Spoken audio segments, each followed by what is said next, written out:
the adversary, the hacker, and how the hacker does target the end user. So I want to talk about who is the adversary so we can fully understand who it is that's attacking and how they do user research so we fully understand what does a hacker do at the beginning of their plan. Then I want to talk about why they do their hacking, and of course there's different kinds of attackers, and understanding why they're attacking will help us defend from those. I want to get into malvertising, which is a common attack vector at this time. And then we'll quickly go to also talk about common infection wars that FireEye is seeing right now in October of 2016.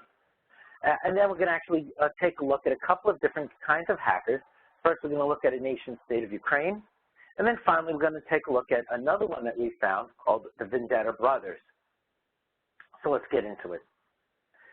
First of all, who is FireEye and where am I getting my information from? Well, FireEye started about 10 years ago with a technology designed to stop the zero-day and the unknown attacks. And it's evolved into separate vectors, and we can help organizations defend and protect against the advanced attacks.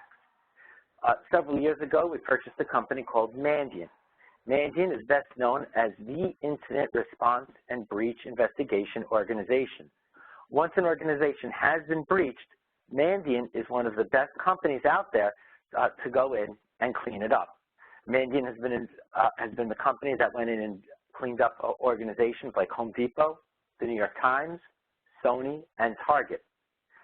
Earlier this year, back in January, we purchased another company who's called iSECURE Partners.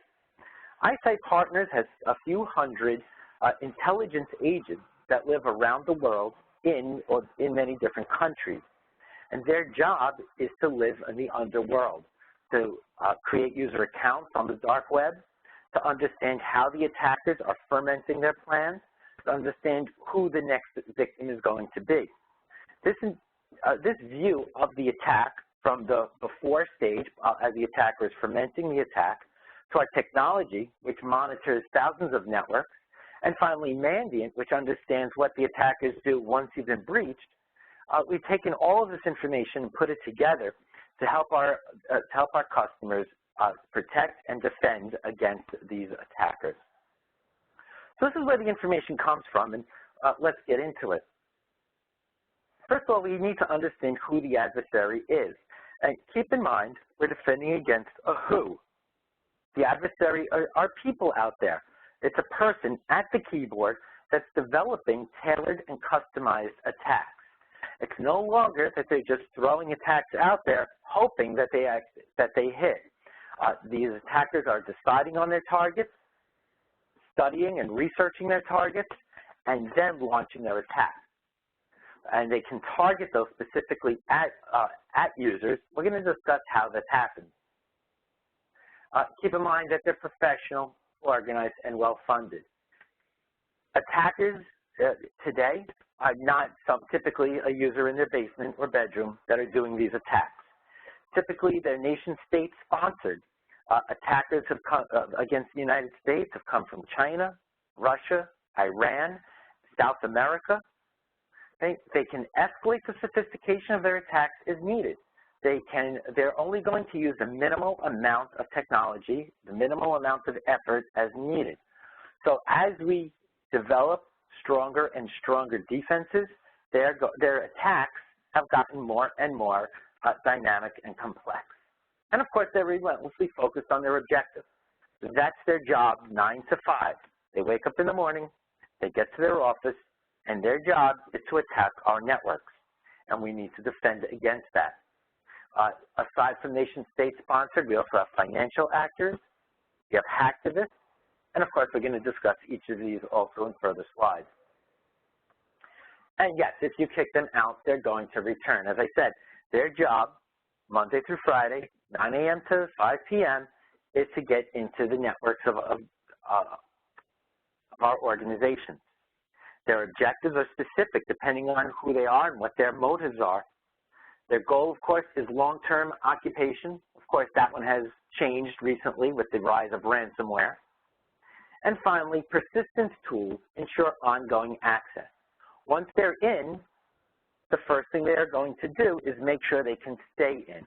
So they set up honeypots inside a network, they set up remote access tools inside the network, and only activate those once their main attack vector has been disabled. And of course, end users, the easiest point of penetration. And there's a number of different tactics that they use. The number one tactic that we see today is spear phishing. Learning about the user, understanding their interests, understanding their role within the organization has never been easier. Crafting an email that is specifically with a document that has a 0-day in it, or a link to a malware site has really never been easier. Social engineering is typically used in the spear phishing attacks, of course. The users are tricked into clicking on it. They're tricked by an email that comes from an organization they've worked with, from a common e-commerce site like Amazon, or that looks like it came from their own email. Mobile devices also make it much easier. Users are much more apt to click on a link and put in information in their mobile device than even on their regular computer. Keep in mind the adversary uses your social media, LinkedIn, treasure trove of personal and corporate IT data. When an attacker wants to learn about an organization's IT structure, typically the first place they go to is LinkedIn.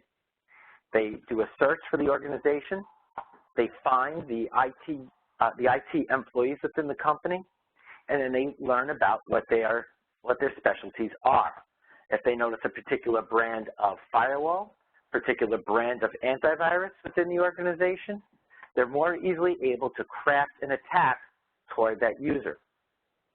Twitter, the feeds that you follow give hackers a complete footprint of your interests. If you take a look at your Twitter follower, who you follow on Twitter, they're easily going to figure out where you live, sports teams you follow, TV shows you're interested in, actors, or side interests. Are you really interested in corporate IT? Using this information, crafting a spear phishing attempt, a successful spear phishing attempt has really never been easier.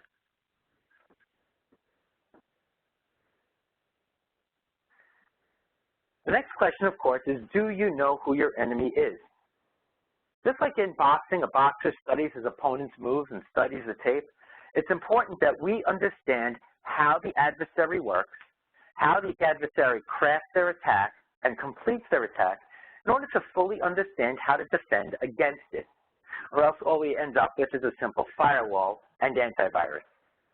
Keep in mind, he knows exactly, the boxer knows how to defend himself against the opponent before he steps into the ring if he fully understands how his enemy is going to attack. So how does the attack occur? Number one is external recon. And this is what I just talked about. The attacker needs to do nothing within the internal network in order to fully understand who the users are, who's in the organization's IT department or other departments, what technologies that organization uses to defend themselves. They can use that in order to create the initial compromise. Initial compromise, as I said, a spear phishing attempt is the easiest way to do it. They craft an email using the user's interests, using the user's knowledge of the organization. They're also able to put in a weaponized document based on what the organization is using. They know which antivirus they're using. They know which firewalls are being used. So the attack can be successful. Once that initial attack goes in, it causes an exploit. Keep in mind, an exploit is going to exploit a vulnerability in one of the applications on the user's computer. So if it's a weaponized Word document, for example, the weaponized Word document is going to make a callback out to the attacker's command and control structure, which at this point is typically a cloud service. That cloud service is going to send back the actual malware to infect the system. So the Word document tells Word to do something that it was never designed to do. Okay, it does a callback, it pulls down the actual malware, which in many cases is a remote access tool to give the attackers remote access into the network. Once they have that, the next step is to maintain presence. They're going to use standard administrative tools to move around the network and not even malware. They're going to use things like PowerShell. They're going to use standard Windows administrative tools to pull out the appropriate information, to compromise administrative credentials, to create user accounts so that if they are discovered and they are removed from the network, they will have another method to get back in. The final step is data exfiltration. So once they have their tools set up, once they have a method to get back in if they're discovered, then they can start moving data out of the network. Keep in mind, it's not always to just package and steal the target data. Many times, it's to just destroy the target data. In the case of ransomware, it's actually pretty similar. The external recon is where we start, of course. We send in a spear phishing attempt. Now, the exploit and callback stage.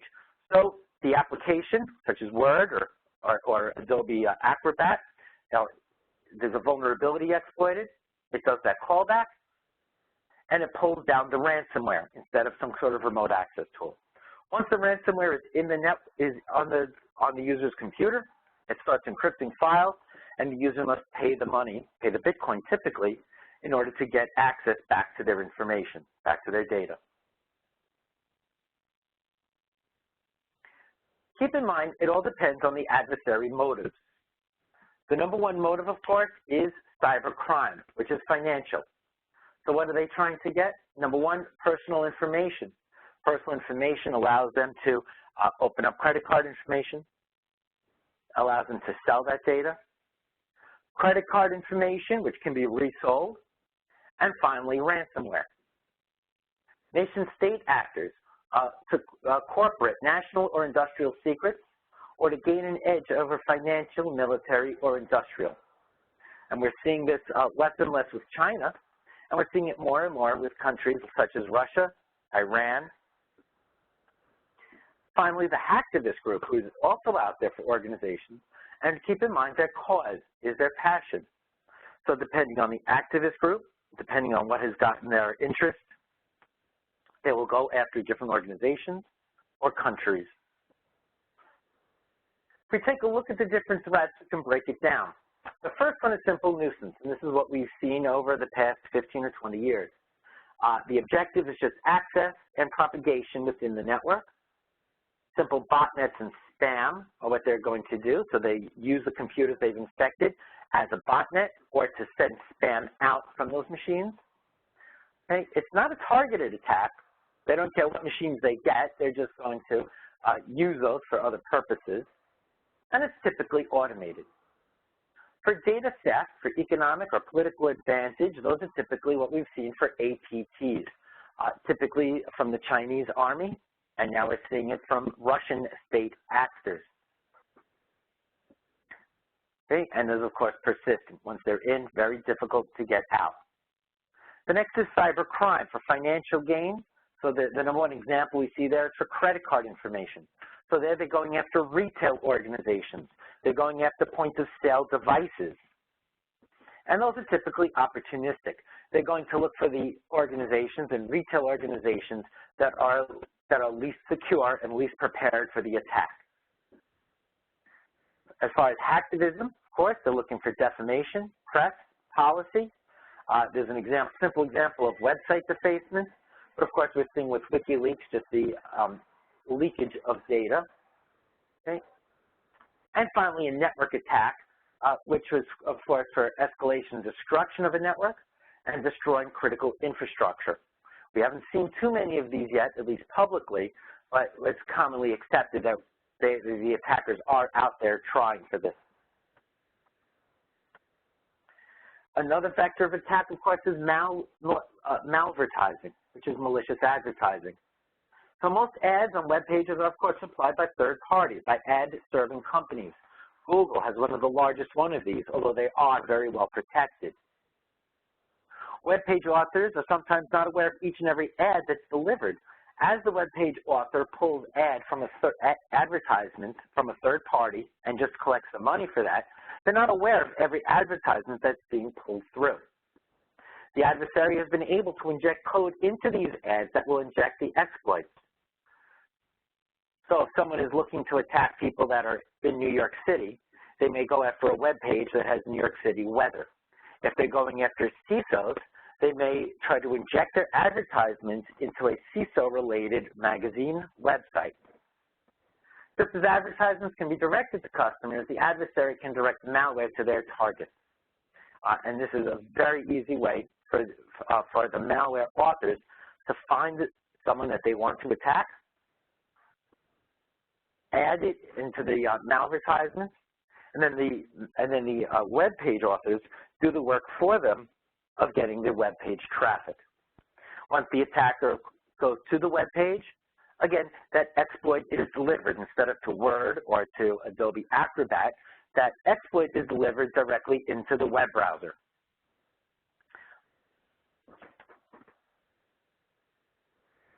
Right now, the standard, the largest malware infection logs that we've seen, and again, this is the intelligence comes from our iSECURE partners and from our Mandiant team. The number one that we've seen is the Yahoo password change notification. So users would get this, they would click on the link and be redirected to a site that asks them to reset their Yahoo password, which of course is not Yahoo. And you can see some of the others that are known internationally. Of course, for the United States, we're going to see the presidential election, Halloween, and we're seeing more and more for Syria information at this time.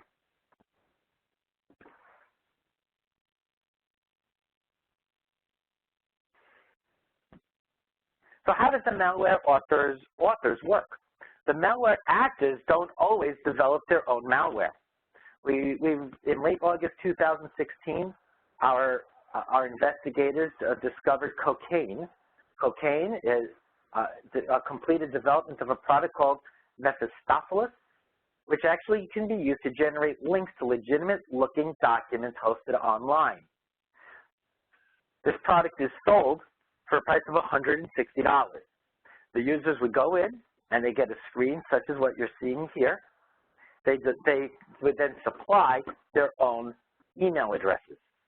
So once they've done their research, they found out the email addresses of targets that they want to attack. All they need to do is put in that information here, and the product, Mephistopheles, would then send out those links. The links look legitimate, but the attackers would have their own cloud infrastructure set up that it would link to and pull down the malformatted Word documents or Adobe Acrobat or Excel documents.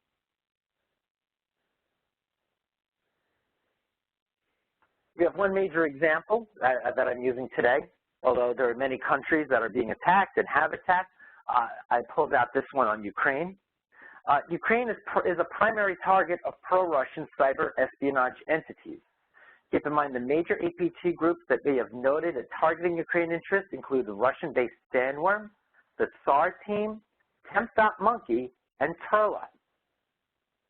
So it's the Russian activist groups have been attacking Ukraine, but Ukraine also acts as a major host of cybercrime activity.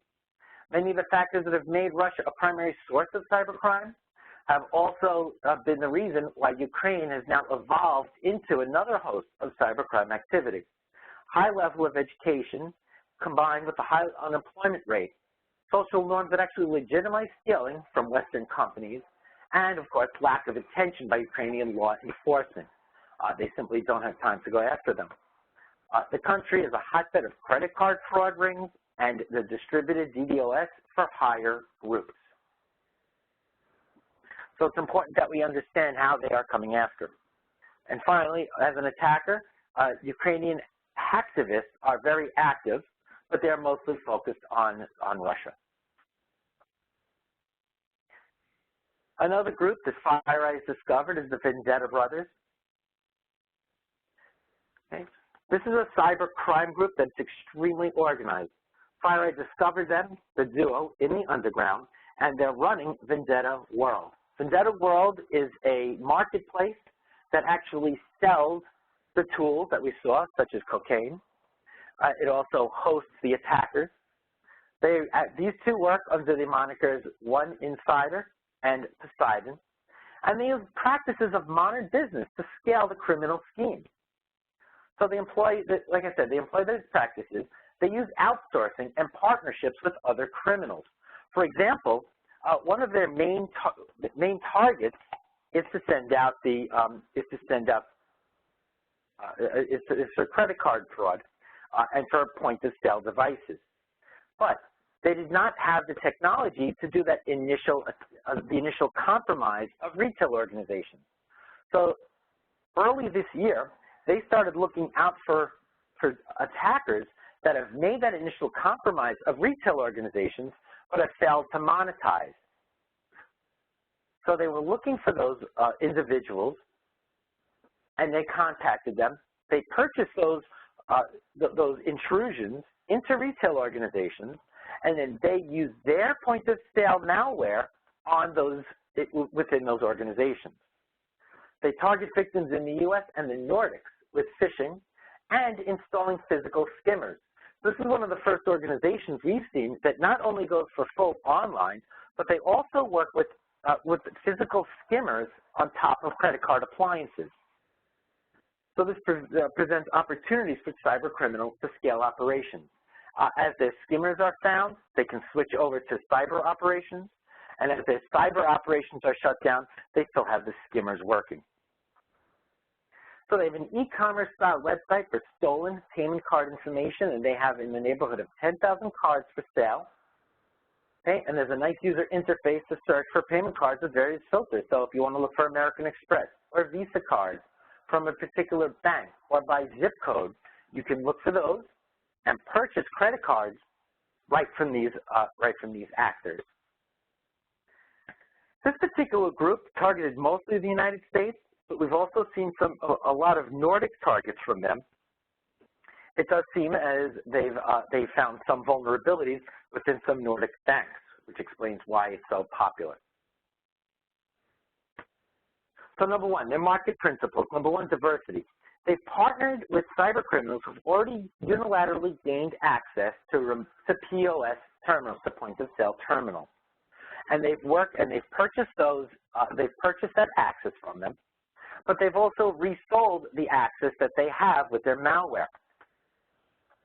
They've also purchased leads, spamming services to send phishing emails with Word document attachments that download the executable payload.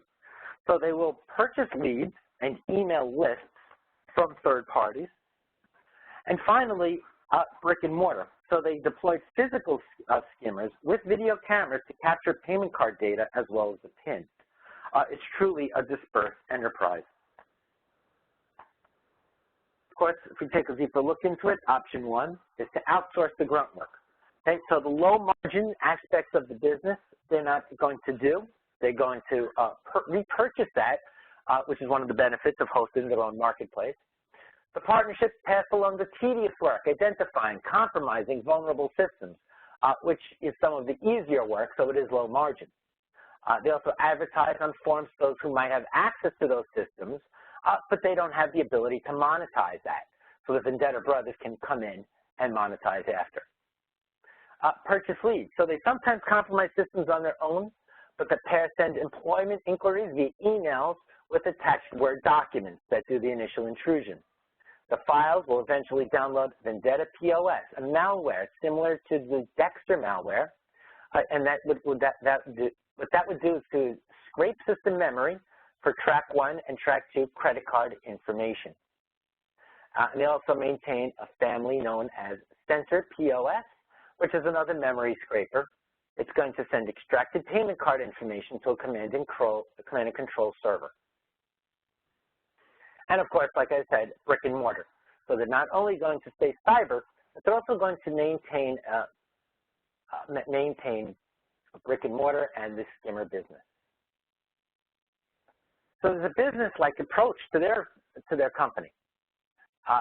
Expand the targeting, outsource what they can if it's going to be cheaper. Okay? And of course, even though it's a small-time operation, they can emulate proven practices from business in order to scale up. So as we discussed today, we took a look at modern cybercrime. We took a look at how they do their work, how they research end users, some of the modern laws that they're using in spear phishing, and some of the spear phishing laws that they're using today. We spoke about malvertising, and then we took a look at two separate organizations. We took a look at the Ukrainian hackers, and then finally the Vendetta Group, which is small time at this point, but they certainly have that business model, and they're growing fast. So I want to thank you, and I'd like to open it up for questions.